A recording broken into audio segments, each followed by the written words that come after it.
and you're here with C Major Before the Show. I'm your host, C Major Porter. Thank you so much for joining me on this Saturday afternoon. And it's cold. It really is cold today. It's a little chillier than the last time we saw each other, but I'm glad you're here. I'm so sorry that I kept you waiting. Sorry for the delay. I apologize for keeping you waiting. And so I missed you. I missed you last week. I'm working on becoming a better music teacher. So when I'm away, that's what that means, at least for now. So I'll say a little bit more about that in today's episode. Today's topic is about blues and jazz chords found in fiction. And I hope you enjoy it. You're here on C Major Before the Show.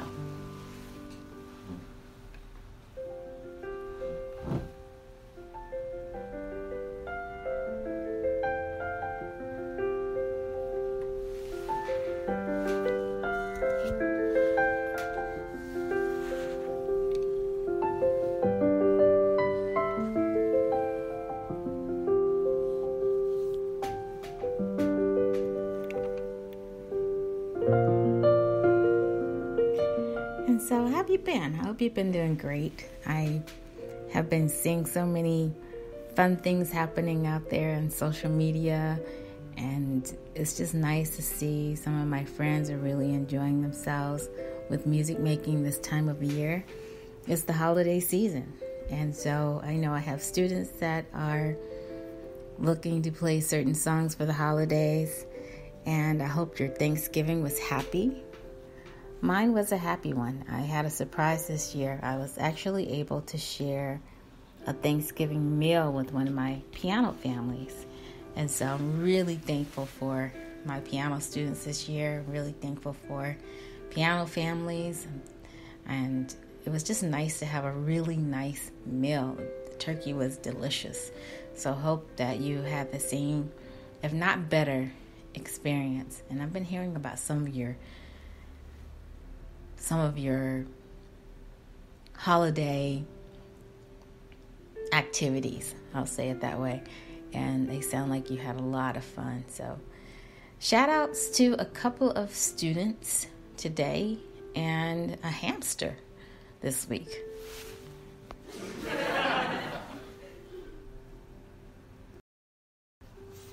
I know you're probably saying a hamster.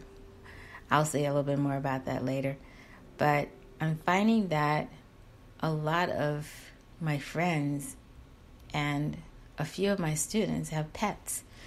And so it seems right to give the pets a shout out too, because they're just as much a part of your life as anything else. So we'll mention that a little bit later on in the podcast.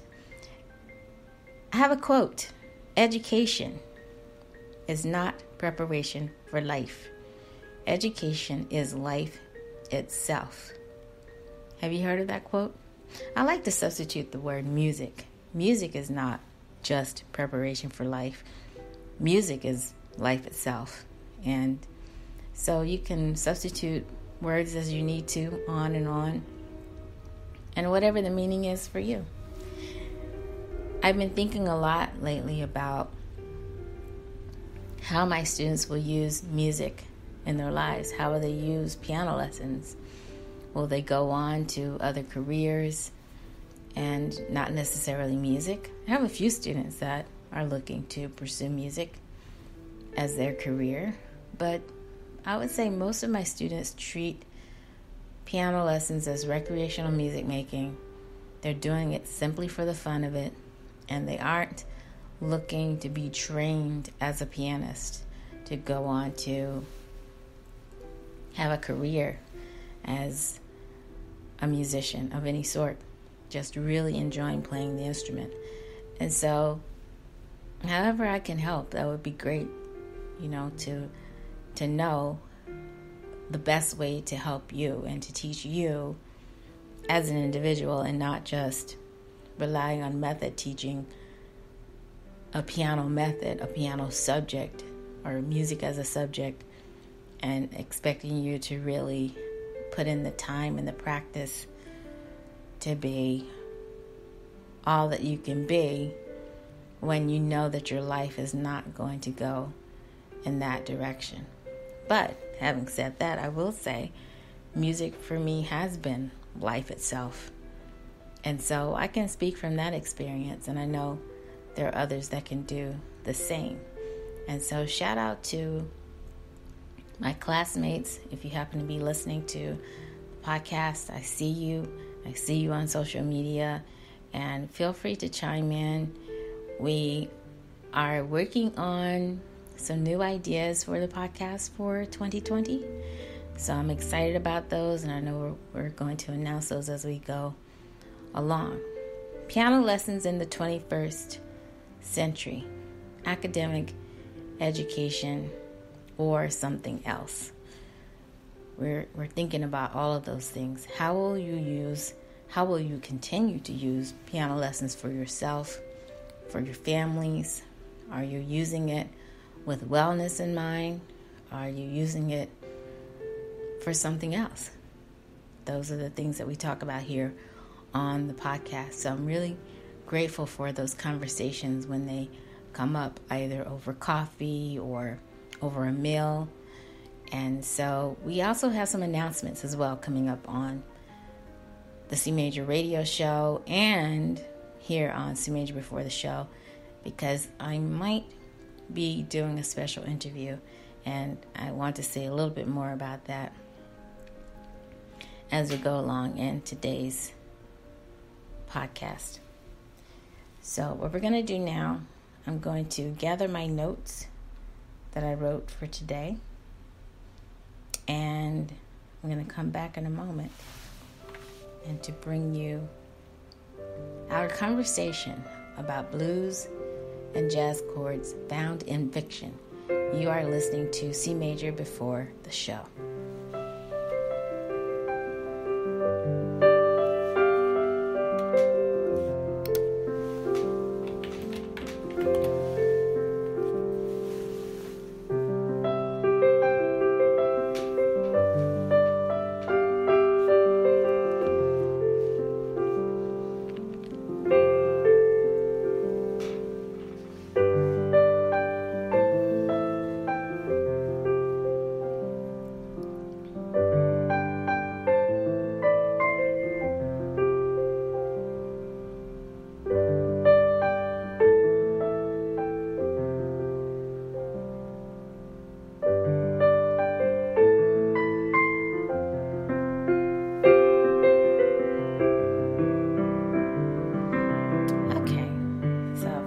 Gathered my notes. I'm reading from our favorite dictionary of music that we use here on the podcast. And so I usually say that if you want to know more about the resources that we use, just let me know. Give me a shout out, and I will tell you where I picked up these ideas that we share here on the podcast. But the first thing I wanted to do is just define blues in its most basic form, and then we'll go from there. But if you look up blues, the definition of blues in this dictionary of music, it says most often a type of jazz. So they say that blues is a type of jazz based on a repeated harmonic progression consisting of 12 measures of 4/4 time, in which measures 1 through 4 are on the tonic, measures 5 through 8 on the subdominant, measures 9 through 10 on the dominant, and measures 11 through 12 on the tonic. Let me read that again in case you missed it. And I'll try to go over this definition again later over at the C Major radio show, because there we get a little bit more in depth about what we talk about over here. So that's why I always say C Major before the show. So most often, blues is described as a type of jazz based on a repeated harmonic progression consisting of 12 measures of 4/4 time, in which measures 1 through 4 are on the tonic, measures 5 through 8 on the subdominant, measures 9 through 10 on the dominant, and measures 11 through 12 on the tonic. So if that's foreign language to you, then see us over at the C Major Radio Show after this podcast, and we're going to go over some of these terms. We'll try to squeeze that in for you, because we like to be a little bit more academic over there. So this podcast is definitely not something that we're trying to set up for occupational training. It's purely recreational, and so we will introduce what we want to speak about over here and then go into more detail over at the other podcast. So I hope you'll join me over there a little bit later on. We are live here on C Major Before the Show. And so there's another book that we use here on the podcast, and I'm really grateful for this book. It was a gift. And so prior to that, I hadn't really paid attention about what had been written about blues until I got this book. So the book says we know even less about the origin of the blues than we know about the beginning of ragtime. W.C. Handy, the first man to popularize the blues, was struck with the possibilities of utilizing it in musical composition in 1903 when he heard a man singing a song in a Mississippi train station. And then he describes the singer. And he says, as he sang, he plunked on a guitar, producing some of the weirdest music, in quotes, that Mr. Handy had ever heard. And so W.C. Handy recognized the song type as an earthy kind of music that he had known as a boy growing up in Alabama. And then they go on to mention some other names. And so the early anonymous singers of the blues often were wanderers, sometimes blind, who carried their plaintive songs from one community to another, some of them sauntering down the railroad tracks or dropping from freight cars, others coming in with the packet boots, and yet others coming via the dirt road, having caught a ride on a wagon or in a later time on a truck. And they sang their songs in railroad stations, on the street corners, and eating places, and juke joints, honky-tonk night spots, and even on the trains. They could also sing happy blues for community social affairs, dances, and picnics. So it's really interesting to read about how the music was used. From the time of its origin, the blues was generally associated with the lowly. So you have blues that would be featured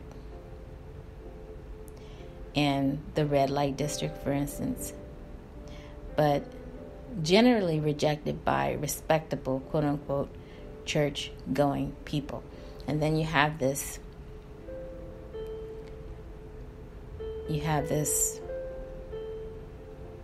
part in the book that talks about blues and spirituals. So I'll go into a little bit of this. It says, blues and spirituals. The dividing line between the blues and some kinds of spirituals cannot always be sharply drawn. Blues singers, like the singers of the spirituals, often draw upon songs that belong to the community repertory, borrowing from this one and that one and refashioning the verses into a new song, even as they are singing. And then you have the scholar that has his observations about that. So one more thing I just want to read. Singers of spirituals and jubilee songs wandered from place to place, as did blues singers. And W.C. Handy describes, as he wrote about in his book, a scene of Clarksdale, Mississippi, that depicts the blind singers and the footloose bards in their natural habitat. And that's how he described it. And so it's so interesting because, I grew up in Mississippi. So some of the things he describes, I really recognize. I saw this with my own eyes. And so you're really talking about a type of music that's associated with country folks. And the audience was eating fish and bread as they listened to the music. Imagine that. I grew up with that. You would eat fish and bread together, usually with hot sauce, and the fish was seasoned with black pepper and salt, and chewed on sugar cane. Now I know some of you listeners are going to go, what in the world? But I've done that. I've actually had the cane on the stalk. You cut it into pieces and then you just chew on it. You get all the juice out of it and then you throw it away. Now, I've seen people do this, and he's describing folks dipping snuff while they're waiting for their trains to carry them down the line. So I always wondered about that. I would see people and it looks like the bottom lip was stuffed with something, and they would be spitting out this brown juice, and it was snuff. So interesting the way he describes it. They earn their living by selling their own songs. Imagine that. And I think the way this word is pronounced is in quotes. I don't think you pronounce it as ballet. I think you pronounce it as ballads, which is probably supposed to be their way of pronouncing ballad, B-A-L-L-A-D. And so there's some other descriptions here, but you can read it for yourself. It just talks about the characteristics of the blues. As an oral music, the blues has few absolute features, and it is intended to take on its shape and style during the performance. And I think that's true. One of my students recently said something that was very intellectual, I should say. He's a very intellectual student, and he thinks a lot. And he said, I think a lot of musicians that played blues and jazz were trying to impress their listeners by improvising. And so because they weren't classically trained, they didn't have the technique to do it, but they could make up things on the spot. So I'm going to be exploring that with him in the future, because he's a very interesting student to speak to and to see what's on his mind. Now, that was the lead up to this book that I found. And I described this book in an earlier podcast. I picked it up for about $2. It was on sale. Of course, the original price was nowhere near $2. It was more expensive than that. Way more expensive than that. But I was able to pick it up, and so interesting. Just wandered in, and there it was, just lying there, and I thought, this person decided to write about blues, but from a fiction standpoint. And so, a very well-known writer. I had not heard of him, but I was really interested to see what he would say in his writing. So it seems that he focused a lot on the vernacular. So he really focuses on the language of blues musicians and how they speak and how their lifestyles are and so forth. And so I love the quote on the front where they talk about how blues is not just a musical style but considered a way of life, which kind of goes along with the quote that we gave you at the beginning of today's podcast.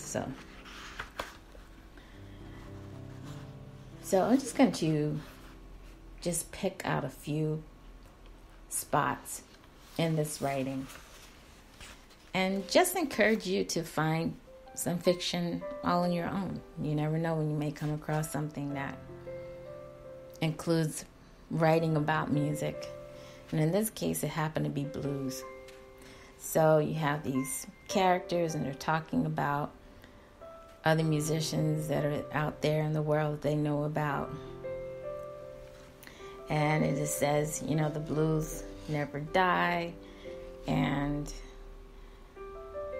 it describes his character as leaning back from the piano, keeping a steady rolling left hand while trilling with his right. So if you can imagine that in our blues and jazz method that we had used early on in the podcast, a few months ago at least. You can find it, I think, because I talk about this method that tries to be comprehensive, a comprehensive source for keyboard players at all levels, all in one book. So anyone that plays acoustic piano, if you play electric keyboard, if you want to know anything about basic blues, jazz scales, chords, progressions, riffs, this book is one book that can do that for you. And also give you some tips on basic improv and the technique for solo playing as well. But imagine when as soon as I read the sentence, I could tell from the book describing this character, how he was leaning back from the piano. I could just see him leaning back and then keeping a steady rolling left hand. The only way to really keep a steady rolling left hand is if you're playing chords in the left hand. So it doesn't say the harmonies that he was using, so the author doesn't really go into that, but the trilling within his right, which is so interesting. I just wonder how far apart the hands were. Was he trilling with his right hand way up, far up the piano in the higher octave range, or was he trilling more closely to his left hand if the hands were working together? It makes you wonder about that. That's, to me, the sign of good writing, good fiction writing. And so there's some other descriptions about the piano, but it has to do with the person's proximity to the piano and things like that. Let's go into another page where he actually, believe it or not, this author mentions chords. And I'm beginning to wonder if this author had piano lessons or lessons on an instrument where you had to play chords. And of course, if you don't play chords on piano, you probably learned to play chords on guitar. And so here it is. He talks about playing chords on guitar. I see you got your guitar, as the character was saying. You couldn't live without that guitar, as another person in the story was saying. And then here we go again, describing the fingers. So this person was trying not to stare at the musician's fingers as they clumsily struggled with the strings. His left hand, his chording hand, was still virtually immobile. He could barely clench and unclench the fingers as he struggled vainly to make a chord. So that's interesting. I kind of want to know, which chord was he struggling with? Which chord would a musician struggle with on a guitar? Playing with their left hand, if you're playing chords with the left hand, because I've seen musicians that play their guitar the opposite way, and you've heard about those. Someone in my family was talking about that. And so again, but it's just so remarkable that this author is talking about chords. So you kind of have to know what a chord is to read this book. And so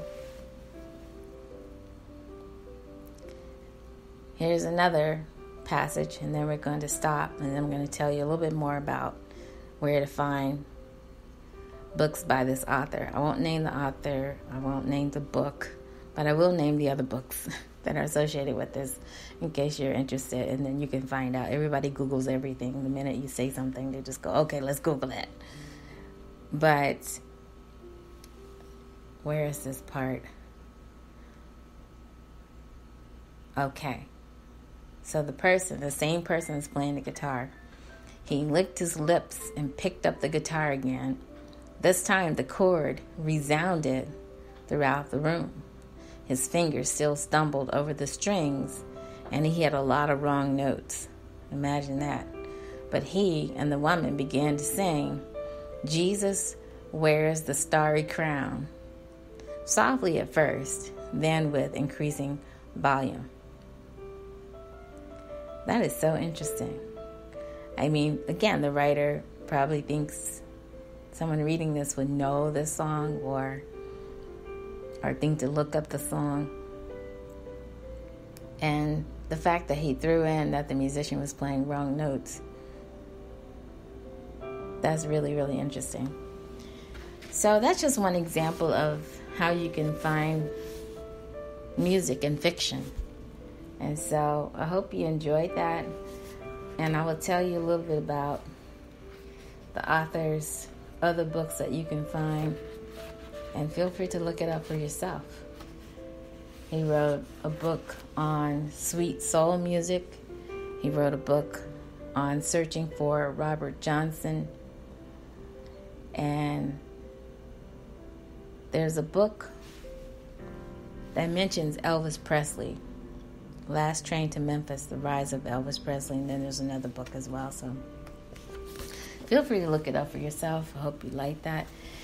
And so what we're going to do now, I'm going to take a little bit more of a music break, but this time to play live music. I'm going to play something on the piano for you. I think I promised that I would do that. And so I'm going to do that today because we're talking about chords and we're talking about hearing a professional arrangement. Now, this was an arrangement that was actually put together by one of my teachers. And so I'm going to be playing that for you today. But just to clarify, a chord, if you don't know what a chord is, in the introduction to chords, major chords, a chord is made up of 3 or more tones that are played together. Chords can be constructed on each step of the major scale. So that's what we're talking about when we said tonic, dominant, subdominant. And I will go in a little bit more depth over at the C Major Radio Show. And you are invited. We're going to take a break here, and I'm going to meet you at the piano. You are listening to C Major Before the Show.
Okay, so you hear some movement now. I'm taking you away from the music, the recorded music, and we're going to a live presentation. Something that I do from time to time here on the podcast. So we are very excited to bring you music making from our featured piano here on C major before the show. Just make sure I have enough light.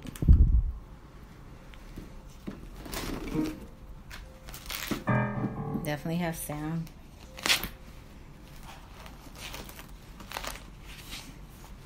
So the last time I was with you, we talked about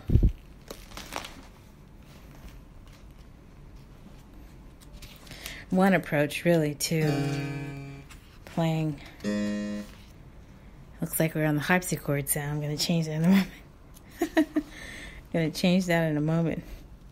But I think I played some scale runs and some basic motifs. So I won't be doing that today. And now I'm seeing this blues scale. I'm so tempted to go back over that, but I'm not going to do that. Okay, now the professional arrangement. I'm not going to say the name of the tune. I'm going to see if you can figure it out, because some people may call it one tune and some people may call it another tune. So I'll just leave that to you. But I will go over just briefly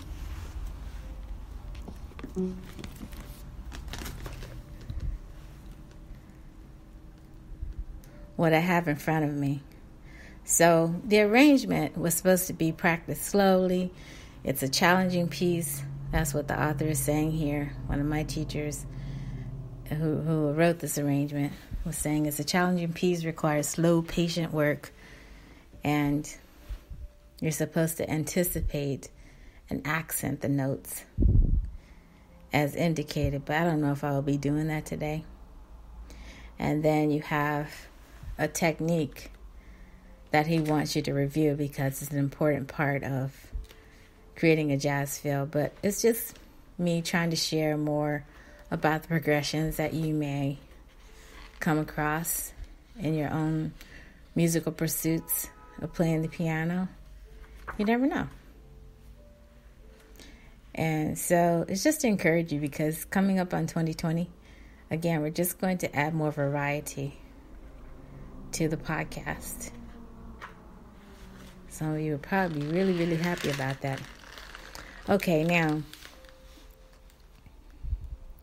before he introduced this arrangement, he was talking about how you're supposed to work on creating a swing feeling, and that is characteristic of the jazz or blues styles. And then he gives you some examples, some way to practice and to play. And then you have a track or two that you can practice along with. Okay. But we're not going to bother about the style so much. I would say, if anything, listen for the changes. Listen for how the melody is going. And I will not play it in a way that sounds like I'm performing the song. I'm really just playing it in a way like I'm teaching the song.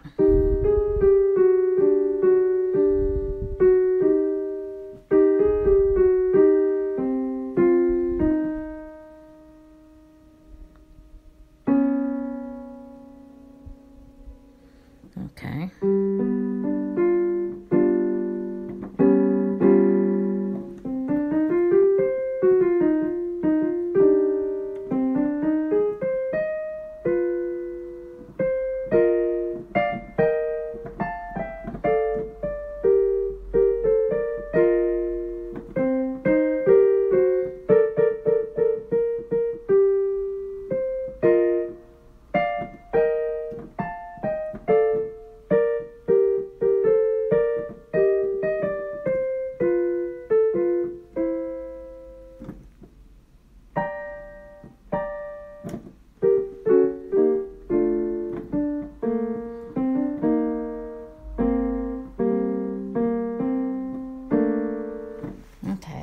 Does this go on for more? It does. Ooh, this is a long arrangement, ladies and gentlemen.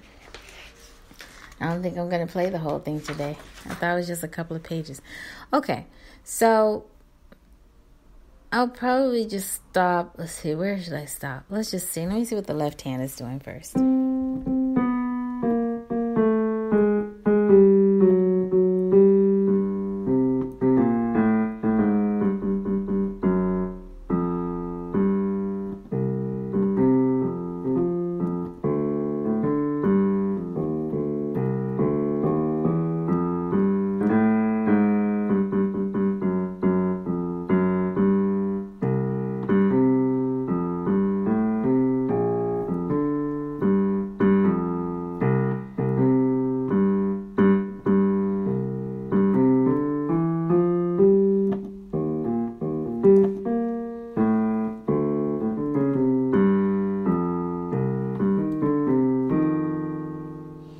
Okay, we probably could stop there. I'll see if I can get that far. But again, pardon my performance of the song. I'm not trying to perform it. I really want to just sight read it. I haven't worked on this at all. I just picked it up and said, this was arranged by my teacher. Let me see what's going on with this. Maybe it's something I could share on the podcast. And here we are in today's episode. Let me see where I would like to place my microphone. That's important too. I think I'm going to place it over here. So hopefully you can still hear everything that's going on and not be too bothered by the noise coming from the pedal and the action of the piano. So just listen for the harmony, okay?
Something like that.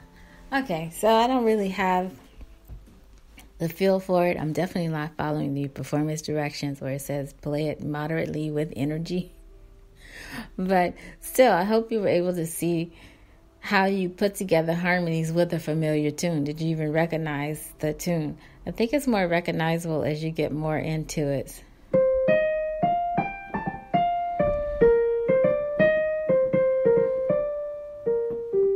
Okay, so if that's familiar to you, then you have an opportunity to harmonize that using your knowledge of chords. So I wonder what you heard. I really am curious to know if you were able to hear anything, if you're able to hear the changes, if you were thinking to yourself, I would not have gone there. I would have used something else there. That's what I was thinking when I was playing it. I thought, oh, it's so interesting he went there. Maybe there's a different possibility for that particular spot. And so that's the beauty of learning about chords and learning about how to arrange your own songs using chords. And then you can choose to incorporate the melody or not and just have fun with it. This is a professional arrangement. Hands down, he was definitely a professional. The best when it comes to academic education, because he taught many, many people how to understand the construction of blues and jazz and how it works together. And some other professors may or may not agree with his way of teaching, but I can say that it worked for a lot of people. I can say that. So we will explore more on the topic of blues and jazz chords, and we will talk more in depth about the chords that you just heard here live on C Major Before the Show. Now, I'm going to go back to my other area where we're playing the recorded music. We're going to do our student shout outs, our shout out to our new pet to the show, and say have a lovely evening, and then meet you over at the C Major Radio Show. That's what we're aiming to do right now. Okay, so now we're coming back to our recorded music area. And so,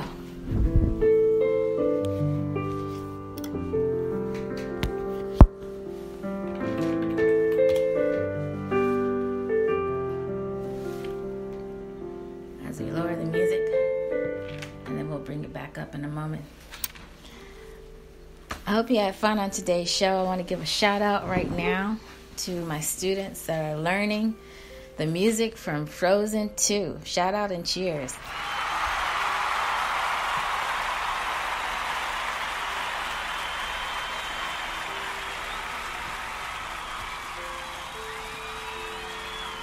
I am definitely looking forward to teaching you this music. And so if you know anything about the music that's being featured in Frozen 2, then you know there is another song on the table that is either going to outdo Let It Go or be on par with that. So that's what we're listening for. And so I know my students are very much into Frozen, and they're already coming back talking to me about Frozen 2. Also, shout out to a new prospective listener to this podcast. And it's a hamster that goes by the name Marshmallow.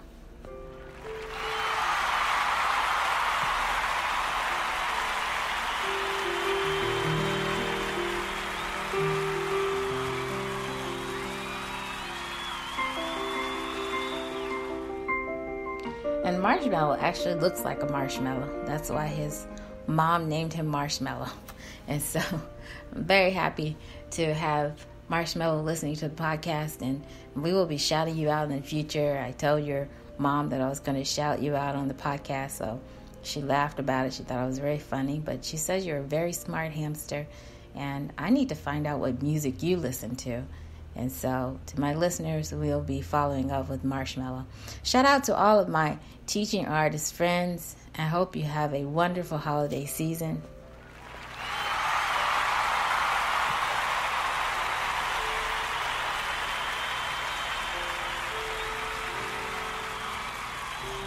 You all have really inspired me, and it's a privilege, really. It feels like a privilege to just know you and to know the work that you're doing, and I'm really happy that we're friends and we're saying hello to each other on social media, and it just makes me feel like there's some hope, really, for what we will do, the work we will do with students learning piano as we continue teaching into the 21st century and beyond. So I want you to join me next for more piano lessons over at the C Major Radio Show.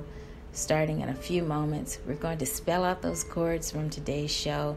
I want you to bring your paper, bring your iPad, etc. You'll need something to write with. Either your pen or your stylus will do. And I just want to say have a great weekend.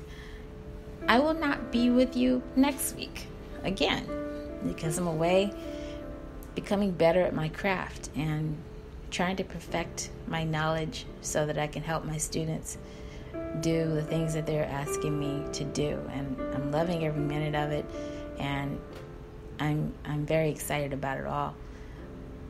I want you to keep warm, and I'll see you in a couple of weeks. I'll shout out to you before the next podcast episode, but I will miss you next weekend.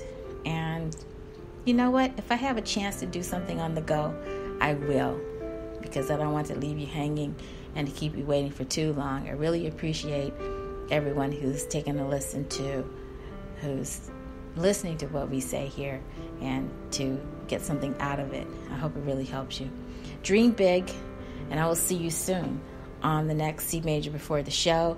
And hopefully, after today's show, come on over to the C Major Radio Show. You're invited. See you soon. Take care.